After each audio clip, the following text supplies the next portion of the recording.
Hey guys, Cole here. Welcome back to another Raid Shadow Legends video. It seems that some of the player employees luckily are now back to their office. They're all hopefully well and safe. And we've got a special champion training tournament popping up for next week. We're gonna read up on all that in just a second. We've got a Savage Drop Fever going on right now for the Fire Knight and the CVC, which is, you know, great always to have that 2x on Savage. Is the gear that you really want to get into that end game part of Raid. And there's also a summon party for Riho, Bone Spear, and Glizia Soul Guide. Riho is much better because she's a Void, obviously, but also her kit is way better than Glizia's. In my opinion, Glizia is only good against some champions out there, and it's also an RNG part, which is a reason why I'm not summoning for her, obviously. And special champion training tournament. I want to let you guys to know a story about this, okay? First things first, if you've never been playing Raid when we had a special champion training tournament, then just be warned that you will not get a guaranteed champion in any way out of this. If it's any way this champion tournament looks like the other ones we had in the past, you're not going to get a guaranteed champion by any means. What you will get is a chance to compete for a champion. And let me tell you a little story of the Christmas in 2020 champion training, okay? Let me show you a video that I posted way back then. Here's my beautiful face here, especially this pause phase right here. It's just fantastic. Look at that beautiful face. But I actually won this tournament with 58,000 points. The second place had about under half the points that I had. And this was a week-long tournament, guys. And I won Cernic, a legendary book, and I think 6 pieces of Relentless with 58,000 points. So relatively, you might think, okay, that's worth it for a Cernic, for a legendary Void champion. Then wow, I'm gonna go for Krisk. Like if you see Krisk in the tournament bracket that you're gonna be into. But that's not the case, guys, because these kind of events can actually be very tricky. You can end up playing against people who are very competitive. And I'll give you an example of the Saffron Man. He was in a group with this guy right here, Pex Alex, and they were competing each second of the way. So there was no room to breathe. And actually, Saffron Man lost by about 3,000 points, like an hour or minutes before this tournament was finished.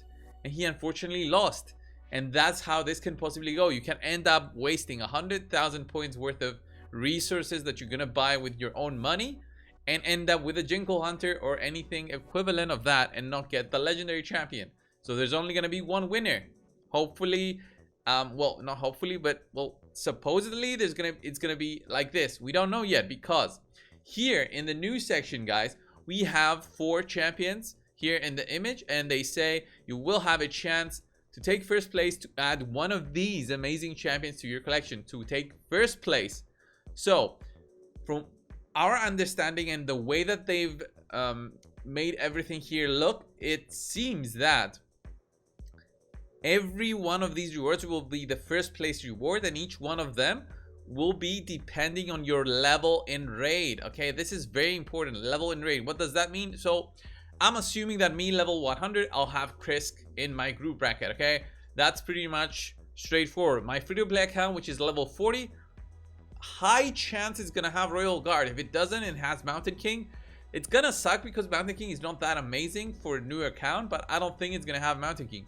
What I'm thinking of is accounts from level 1 to 60 will have Royal Guard. Okay, Mountain King is gonna be from 60 to 70 or something like that, or 60 to 80, and then Mashalt from 80 to 90, and then Krisk from 90 to 100, or strictly at level 100, which I don't think it's gonna be the case. And I'll give you my reasoning behind this, guys. Is this will, if it's only for people who are level 100, it's gonna be only a small part of the players out there. I don't know how many players out there at the moment are level 100, but I'm guessing it's not many. Right, that's one. Number 2, if you put in all the good players in the same group bracket, then you're gonna have people competing, of course. But after like the first couple of days, if people see that the first 5 guys are competing like crazy, spending thousands to get Krisk, obviously you're gonna have only 5 people competing, or 3 or 2 or just the 1. And that doesn't make sense if you put all the whales in one basket. Me, like, thinking business wise, I wouldn't do it. What I would do is open it up a little bit more and maybe have it from level 80 to 100 to get crisp. Spread out the whales and have more people competing to it. Okay, let's say you want to have 2 or 3 people in each bracket, but instead of having 5 brackets, you're gonna have 500 brackets. And in this way you increase the spending by spreading out the paying players, because you don't want a paying player to stop spending in day 1 of the tournament. You want the paying players to stop spending on March 28th when this is over. But of course, it's just me being evil. I hope everybody could get these champions, but it's not gonna be it. This is raid. This is all about just getting your money, and this is how they're gonna get it. Obviously, I know many players out there who are gonna go for the crisp or the mashald. Even on the Mountain King, they're gonna go for it. So this is gonna be a big event for raid. They're gonna be celebrating the 3rd year anniversary. Who knows, we might have more events by then, but still, this is like a huge event. They even mentioned we're gonna have some packs that you are gonna use to prepare yourself with. I don't think this is the pack. This is like a $50 pack for what? How much is this? 500 brews. 500 brews, guys, is nothing. Okay, 125 brews barely gets, I think, like a champion. Let me see. Can we get this 5-star? How many brews does the 5-star need? The 5-star needs 47 to get to 50, and if I remember correctly, it's closer to 100 for a 6-star, right? So this one's level 41. How many does he need from 41? He needs 82 from 41 to 60. So it's just not even enough brews to get a champion from level 1 rank 3 as an example to level 60. It's stupid. It's stupid on them making these events, and these packs. But this pack specifically is just a way to make you spend when this is definitely not worth it. There's way better packs out there that you would be better spending, like these. If they put out the double mini mix pack, then this is way more worth it, like the $25 one, which gives you like 30 refreshes on your energy. That's insane value compared to well, to just buying this. All right, it's much better value. Obviously, you get chickens, you get shards, you get brews, like 30 brews here, and it's just way better. And of course, there's players out there who are big whales and they have stored resources. Me myself, I'm a whale, but I'm not a big whale. The majority of these chickens come from the content creator perks. Okay, but I know other players that I've done takeovers for, they have almost 1,000 chickens. They have dozens of these hams or whatever they called, and the feast. Yeah, but that's insane. And the same thing with brews. You might think I have a lot. These are not a lot. I know players with 5,000 void brews and dozens of these XP barrels. So it's insane. It's insane. It will be insane, but we'll see how this will develop when this actual event pops up. So the second part of the video, guys, we do have an announcement for a rebalancing of specific champions. Let me just open this up and have a look at what we have now available to us. So first things first, we're gonna have Yakarl the Scourge being changed, and he's gonna be way more powerful for what his freezes does. So if we have a look at Yakarl, guys, right here, he's not an orc, he's a barbarian. Yakarl is the best looking void in terms of he changes the whole background. There's lightning everywhere. He looks so cool, but he's not that great. So his A1 will actually change. He's going to be doing more things with freeze. Actually will ignore 25% of the target's defense against targets under freeze debuffs on his A1, and it's going to increase to 40% chance to freeze on his double hitting attack.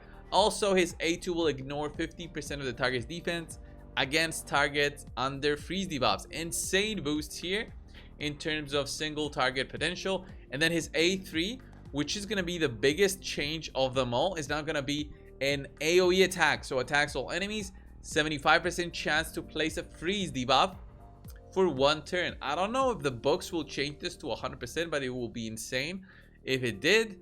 This chance increases to 100% against targets with 75% or more turn meter. That's the 100%. Okay, 75% or more turn meter means that if you have him fast enough, it's gonna be a great way for him to be like a stopper of champions, like a blocker, because this debuff cannot be resisted by targets with 75% or more turn meter. This is gonna be insane. Even if you don't use him as your damage dealer, you can use him as a guaranteed freeze champion with damage. All right, you can give him speed and damage and no accuracy and guarantee a freeze, which is gonna be insane because it's gonna be great, but you need to be fast to do this. And then his passive increases damage the champion inflicts by 10% for each enemy under a freeze debuff. Also decreases the damage this champion receives by 10% for each enemy under a freeze debuff. Active effect places an unkillable buff on this champion for 1 turn whenever they kill an enemy under a freeze debuff. Overall, this makes him the king of freezes. He's gonna shine in teams that freeze themselves, but also he's gonna be the one freezing all the time. I think he's gonna have a solid boost. Definitely worth it for players out there who have him already to try him out and see where they can fit him in the team. And then we got a couple of other changes. The one being on Cleopteryx. So Cleopteryx is the daily login champion. I of course have her, but many players out there were disappointed with Cleopteryx, okay, on the damage output that she did. I did a video like a week ago showcasing Cleopteryx and a all green all spirit champion team, okay. That video didn't do that well. I don't know, people didn't like an all spirit kind of challenge, watching spirit champions only in the arena, but whatever. Cleopteryx was there, she was nuking. The nukes weren't that great. Even the fact that she needs only 70% crit rate, she doesn't do a lot of damage. And with this change, hopefully she's going to be doing way more damage. So they haven't specified anything specifically other than damage increasing to her skills in all her skills. So her multipliers will be changing and will be increased, and I'm assuming they're gonna make it way better because she is like a year or more worth of waiting to get her. So it's better be worth it. It's better be worth it, player. And with the change that you're gonna do to her, they're not changing her skills at all, but every single one of her multipliers will be changing, but they still haven't specified what they're changing it into. All right, and then we will have also a buff to Samar the Gem Curse. I don't know why they're buffing Samar, but obviously they want to have him do something very special in terms of damage potential, especially with this A2 specific skill. At the moment, he's like the guy who solos Bomo, but I did post a video with Templar doing that.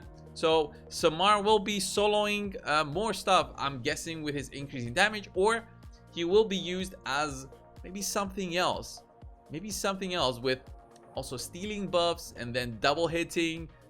It's gonna be weird. It all depends on the multipliers and how they change them. But is he gonna be a big nuker, a big speed nuker?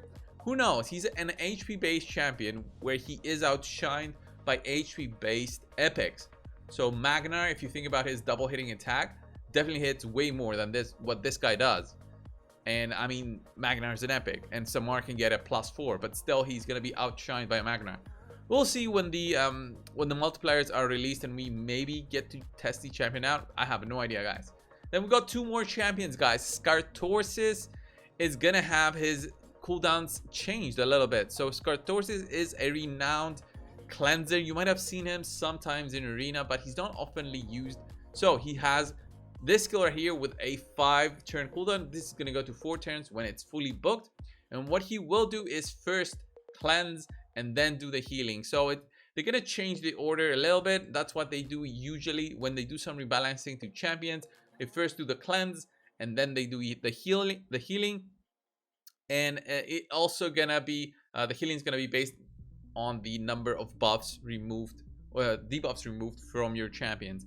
And then the ascension of this, of course, it's gonna remove the debuffs from all allies, then heals them, and then fills their turn meters. So it's gonna be a series of moves. And does it say anything else? No, it doesn't say anything else. But basically, they're just changing the cooldown on this, which we'll see on how that really looks when it's actually put into the game, because it's not very clear from what they've sent us here. As the content creators. And then finally we've got Nobel. Base speed increased from 92 to 98. Nobel is such a bad champion. He's like a Volt. He's one of the worst champions in the game. I would say Jingwon is worse, but Nobel is also very bad. I've got a dupe of this guy as well. So what they're changing is his base speed, which needed to be even higher, to be honest, for him to be way more worth it. So his Dismay skill, Dismay is the A3 attacks all enemies, 75% chance of decreasing each enemy's turn meter by 20%.